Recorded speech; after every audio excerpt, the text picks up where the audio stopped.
संजय राऊत यांनी देवेंद्र फडणवीस यांचा विरोधकांकडून ठोकून काढा विरोधकांना या वक्तव्याचा समाचार त्यांनी घेतलेला आहे। तर देवेंद्र फडणवीस गुंडांची भाषा वापरतात असं राऊत म्हणाले। कालच्या महाअधिवेशनामध्ये देवेंद्र फडणवीस यांनी आपल्या कार्यकर्त्यांना विरोधकांना ठोकून काढा असं वक्तव्य केलं होतं। त्यावरून संजय राऊतांनी फडणवीसांचा समाचार घेतलाय। देवेंद्र फडणवीस हे गुंडांची भाषा वापरतात, देवेंद्र फडणवीस ठोकून काढण्याची भाषा करतात असं राऊत म्हणाले। गृहमंत्री ठोकशाहीची भाषा करतात, त्यांनी राजीनामा द्यावा अशी मागणी राऊतांनी केली आहे। तर फडणवीसांचा नागपुरात पराभव झाल्याशिवाय राहणार नाही असंही राऊत म्हणाले।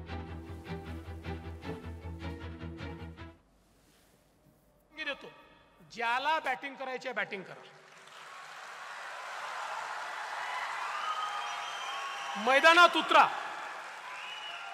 अट एकच आहे, एकच अट आहे, हिट विकेट व्हायचं नाही। जे फुटबॉल खेळतात त्यांना माहिती आहे सेल्फ गोल करायचा नाही। काही लोक बोलायला उतरले की समोरच्यावर बोलायच्या ऐवजी आपल्यावरच बोलून जातात।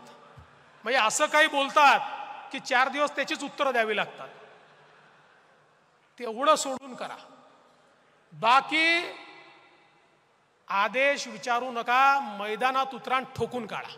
काल गृहमंत्र्यांसमोर देवेंद्र फडणवीस कोणत्या प्रकारची भाषा वापरत होते गृहमंत्री की महाविकास आघाडीच्या लोकांना ठोकून काढा।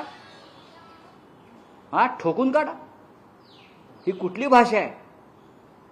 एका गुंडाची भाषा तुम्ही वापरताय गृहमंत्री।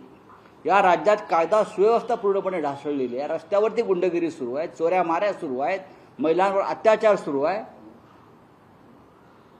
आणि आपण म्हणताय महाविकास म्हणजे इतका पराभव तुमचा आरपार गेलाय। देवेंद्र फडणवीसांचा विधानसभेत पराभव झाल्याशिवाय राहणार नाही अमित शहानी आणि देवेंद्र फडणवीस यांनी गृहमंत्रीपदाचा राजीनामा द्यावा आणि भाषा करून दाखवावी